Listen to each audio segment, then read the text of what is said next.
బోగోలు మండలం కుమ్మరి వీధి వద్ద యూత్ ఆర్గనైజేషన్ నిర్వహించిన సంక్రాంతి సంబరాలు కార్యక్రమానికి ముఖ్య అతిథిగా వీచేసిన కావలి ఎమ్మెల్యే దగ్గుమాటి వెంకటకృష్ణారెడ్డి గారు ఎమ్మెల్యేకు ఘన స్వాగతం పలికి ఆర్గనైజేషన్ కమిటీ సభ్యులు, టీడీపీ నాయకులు, ప్రజలు సంక్రాంతి సంబరాల పోటీలో విజేతలకు బహుమతులు అందించారు. అందరికీ నమస్కారాలు. ముఖ్యంగా నా ఎదురు కూర్చున్న తల్లులందరికీ కూడా ప్రత్యేక ధన్యవాదాలు, నమస్కారాలు తెలుస్తూ మీరందరూ ఇచ్చినటువంటి ఓటుతో నన్ను ఎమ్మెల్యేగా గెలిపించినందుకు మీరందరికీ కూడా హృదయపూర్వకంగా ధన్యవాదాలు తెలియజేస్తూ హిందూ శ్మశానం చాలా ఇబ్బందులుగా ఉంది. ఈ శ్మశానాన్ని మోటివేట్ చేయాలన్నారు. తప్పకుండా భవిష్యత్తులో ఇంకా కొంత నిధులు వెచ్చించి తప్పకుండా దాన్ని కూడా మంజూరు చేసేటువంటి అవకాశం కూడా తీసుకుంటానని కూడా మీకు మాటిస్తున్నా. అదేవిధంగా మీరు ఇక్కడి నుంచి చెంచలేశ్వరపురం పోవడానికి చెరువులో గుండా బ్రిడ్జి నిర్మాణం కావాలంటున్నారు. తప్పకుండా దానిని కూడా ఏర్పాటు చేసేదానికి అతి తొందరలోనే డిపిఆర్లు తయారు చేసి ప్రభుత్వానికి నివేదికలు పంపి అవి కూడా మంజూరు చేసేటట్టుగా మీకు అందరూ కూడా మాటిస్తున్నా. మీ అందరూ కూడా ఒకటే మాటిస్తున్నా, మీ గ్రామంలో ఏ సమస్య ఉన్నా ఈ రాబోయే 4-5 సంవత్సరాల లోపే అన్ని సమస్యలు పరిష్కరించిన తర్వాతే మళ్ళీ మీ ముందుకి ఎలక్షన్లోకి రావటం కూడా జరుగుతుందని కూడా మీకు అందరూ కూడా మాటిస్తున్నా. ఆర్గనైజేషన్ ఆధ్వర్యంలో నా సోదరుడు ప్రభాకర్ ఆహ్వానం మేరకు ఈ రోజున ఈ ప్రాంతానికి రావడం కూడా జరిగింది. ఈ రోజున మీకు 2 నాయకులు మంచి వాళ్ళు ఉన్నారు. మాలేపాటి నాగేశ్వరరావు గారు, మన వెంకటేశ్వరరావు గారు. నాకు ఇద్దరు కూడా 2 కళ్ళుతో సమానం. ఈ భౌగోళిక రాజకీయంగా నేను వచ్చే నాటికి ఇక్కడ ఉన్నటువంటి పరిస్థితులు చాలా దారుణంగా ఉంటే నేను మొట్టమొదటి ఆహ్వానించినటువంటి వ్యక్తి వెంకయ్య గారు.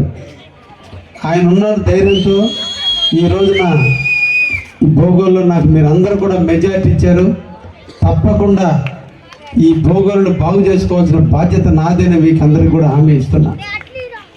అందులో భాగంగా మీకు అందరికీ మాట ఇచ్చిన ప్రకారం చాలామంది తల్లులు నా ఇంటికి వచ్చి ఈ అరవపాలలో నీళ్ళు లేవు, డ్రైనేజీలు ఉన్నాయి, చాలా ఇబ్బందిగా ఉందని చెప్పి ఎలక్షన్ ముందే నన్ను అడిగారు.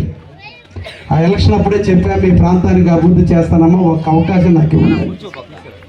ఈరోజు మరి మీరందరూ పేదవాడిగా పెరిగే పేదవాడి కష్టాలు, బాధలు, ఇబ్బందులు అన్నీ తెలుసు కాబట్టి ఇప్పటికి కూడా ఇన్ని కష్టాలు ఓర్చుకుని ఈ బాగోలు ప్రజలందరూ కూడా ఒక మంచి నాకు ఇష్టమైనటువంటి గ్రామాల్లో ఈ బాగోలు గ్రామం. ఎందుకంటే వెంకయ్యకి నాగేశ్వరరావు చాలాసార్లు చెప్పా, మాట మీద నిలబడతారు. కల్మషం తెలియని వాళ్ళు అడగదలిచింది అడుగుతారు తప్ప కుళ్ళు కపటం తెలియదు. ఏదన్నా ఉన్నా నిజాయితీగా ఉంటారు. అందుకని భోగోలన్నా విశ్వనాథరావుపేటన్నా నాకు ఎనలేని ప్రేమ. అందుకని ఏ టైంలో పిలిచినా ఎప్పుడు పిలిచినా ఇక్కడికి వస్తూనే ఉంటారని కూడా వాళ్ళకి మాట ఇవ్వడం జరిగింది. తప్పకుండా మీ అందరూ కూడా మాటిస్తున్నా. ఈ రోజున ఈ స్టేజ్ మీద ఏ హామీలు అయితే మీకు ఇవ్వడం జరిగిందో ఇవన్నీ కూడా ఇప్పుడు ఎలక్షన్లు కాదు, ఎలక్షన్ల ముందు నేను నోరెత్తేది హామీ ఇవ్వాల.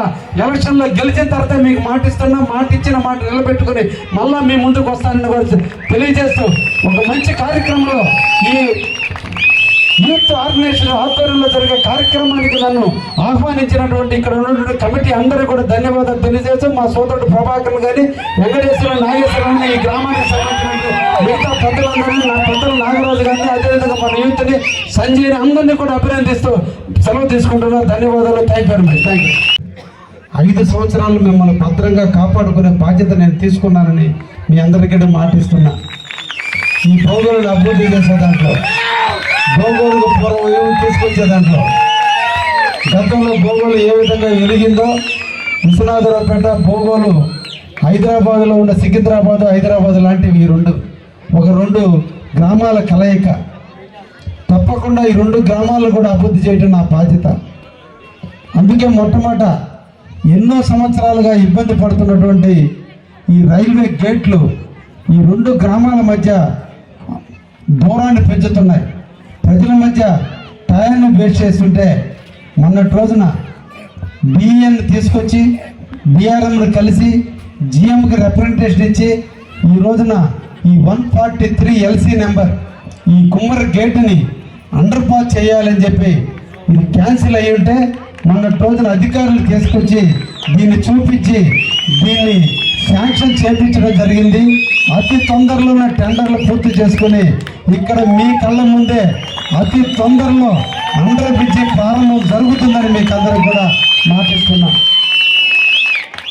అదేవిధంగా 144 పరమటుండే గ్రామాలన్నింటికి అనుసంధానం చేస్తూ కావులకు నిరంతరం వచ్చే ప్రజలందరూ కూడా అక్కట్లు పడుతున్నటువంటి ఆ గేటుని ఈ రోజున రైల్వే డిపార్ట్మెంట్ వారు ఎన్నో మార్పులు చేయాలని దాన్ని చాలా రోజుల నుంచి ఇబ్బంది పడుతుంటే నేను దాని మీద గట్టిగా కూర్చొని వాళ్ళు ఆలోచన ఈరోజు పరవడు వైపు ఎలా చక్కగా ఉందో అదేవిధంగా స్ట్రైట్గా నేరుగా తిప్పలో ఉన్నటువంటి ఎంఆర్ఓ ఆఫీస్ దాకా రోడ్ వేసి ఇటు డైరెక్ట్గా తీసుకుపోతా ఉన్నప్పుడు ఎట్టి పరిస్థితులు అదంటూ జరిగితే విశ్వనాథరావుపేటకి భోగోలుకి మధ్య ఉన్నటువంటి రోడ్డు రద్దయిపోతుంది.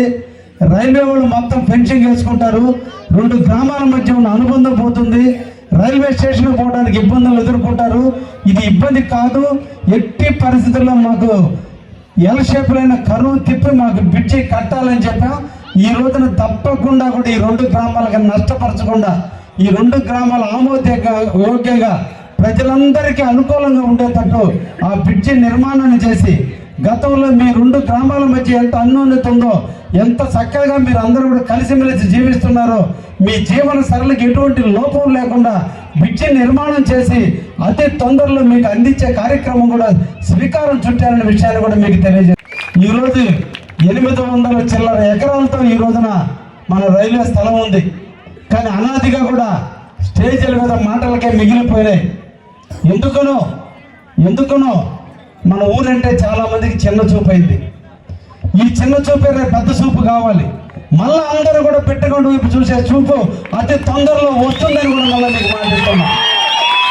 దీనికి నేను కావచ్చు, మన రాష్ట్ర ముఖ్యమంత్రి శ్రీ నారా చంద్రబాబు నాయుడు గారు నడుగు కట్టారు. దీనికోసం వేమిరెడ్డి ప్రభాకర్ రెడ్డి మన ఎంపీ గారు బాధ్యత తీసుకున్నారు.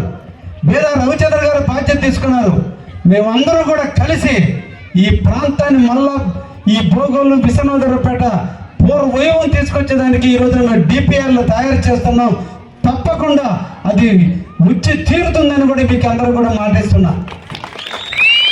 అదేవిధంగా కేంద్రంలో ఉన్నటువంటి ఉద్యోగస్తులందరూ బిడ్డల కోసం మీరు కేంద్రీయ విశ్వవిద్యాలయాన్ని ఏర్పరచాలి, కేంద్రీయ స్కూల్ కాలేజీని ఇక్కడ ఏర్పాటు చేస్తే బాగుంటుందని ఆలోచన వచ్చినప్పుడు కావలి కంటే కూడా ఈ భోగోల్లో పెడితే ఇంకా ఎక్కువ అవకాశాలు ఉంటాయనే ఉద్దేశంతో నేను భోగోల్లోనే కేంద్ర విశ్వవిద్యాలయాన్ని తీసుకొచ్చి తీరుతానని కూడా మీకు అందరూ కూడా మాటిస్తున్నా. విశ్వనాథరావుపేట భోగోలుకి సంబంధించి తప్పకుండా అది నెరవేరుతుంది. దానివల్లైనా ఈరోజు పిల్లల చదువుల కోసం రైల్వేలో పనిచేసే వాళ్ళు విజయవాడలో కాపురాలు ఉండే వాళ్ళంతా తీసుకొచ్చి మళ్ళీ ఇక్కడ కాపురాలు చేరి వాళ్ళ బిడ్డల్ని మనకి ఈ కేంద్రీయ స్కూల్లో చేర్చుకునే విధంగా మార్పు తీసుకొస్తానని కూడా మీకు మాటిస్తున్నా. వీటన్నిటికంటే ఇంకా ప్రధానమైన సమస్య ఉంది. 2 గ్రామాలు కలిపితే ఈరోజు 14-15 వేల ఓట్లు ఉన్నాయి. అంటే దాదాపు 20-23 వేల జనాభా ఉన్న ఊర్లో ఇప్పటికీ కూడా హాస్పిటల్ లేదంటే నిజంగా రాజకీయ నాయకులైనటువంటి మేమందరం కూడా ఏడవాలా. ఎందుకంటే ఇంతమంది ఇక్కడ ఉన్నటువంటి ఏరియాలో ఒక ప్రభుత్వ హాస్పిటల్ ఉండాల్సిన అవసరం ఎంతైనా ఉంది. తప్పకుండా మీ ప్రాంతంలో అతి తొందరలోనే రేపు మార్చి నెలలోనే శ్రీ చంద్రబాబు నాయుడు గారు మన ముఖ్యమంత్రి గారి దగ్గర అపాయింట్మెంట్ తీసుకున్నాం. మీ గ్రామానికి సంబంధించినటువంటి బొత్స మోహన్ కృష్ణ అనుకుంటా, కృష్ణ కుమార్, ఆయన మన ఊరు వాస్తవుడు. నిజంగా ఆయనకి అందరూ కూడా చేతులెత్తి నమస్కరించాలి. దంపతులకి ఎక్కడో ఉన్నటువంటి అమెరికాని కానీ ఉండూరిని మర్చిపోకుండా ఈ ఊరి బాగు కోసం ఈ ప్రాంత అభివృద్ధి కోసం తన వంతు కొంత కష్టాన్ని వయసుని డబ్బుని తారతమ్యత లేకుండా వాళ్ళ వయసు చూస్తే 78-78 సంవత్సరాల్లో కూడా సంవత్సరానికి 2 నెలల పాటు ఈ ప్రాంతానికి వచ్చి ఈ ప్రాంతంలో ఎంతో కొంత చేయాలని తపన పడుతున్నారు. వాళ్ళు వచ్చి అడిగారు నన్ను, అయ్యా భోగోల్లో విశ్వనాథరావుపేటలో ఒక ప్రభుత్వ హాస్పిటల్ కానీ కట్టిస్తానంటే నేను ఆ బిల్డింగ్లన్నీ కూడా నా సొంత డబ్బులతో కట్టిస్తాను, మీరు ప్రభుత్వం నుంచి అనుమతులు తెప్పించమన్నప్పుడు ఒక కించిత్ నాకు కూడా నిజంగా అనిపించింది. అందుకే ఆయనకి చెప్పా, సీఎం దగ్గరికి మీ దంపతులిద్దరిని తీసుకెళ్తాను, సీఎం గారి దగ్గర కూర్చోబెడతాను. తప్పకుండా ఈ 2 గ్రామాలకు సంబంధించిన ప్రభుత్వ హాస్పిటల్కి సంబంధించిన స్థలాన్ని కేటాయించి తప్పకుండా ఇక్కడ ప్రభుత్వ హాస్పిటల్ ఉండే విధంగా నేను బాధ్యత తీసుకుంటానని కూడా ఆయనకు మాట ఇచ్చడం కూడా జరిగింది. అది మార్చి నెలలోనే నేను ఆయన భార్య అందరం కూడా ముఖ్యమంత్రి దగ్గరికి వెళ్ళి ఈ హాస్పిటల్ కూడా మంజూరు చేపిస్తానని కూడా మీకు మాటిస్తున్నా.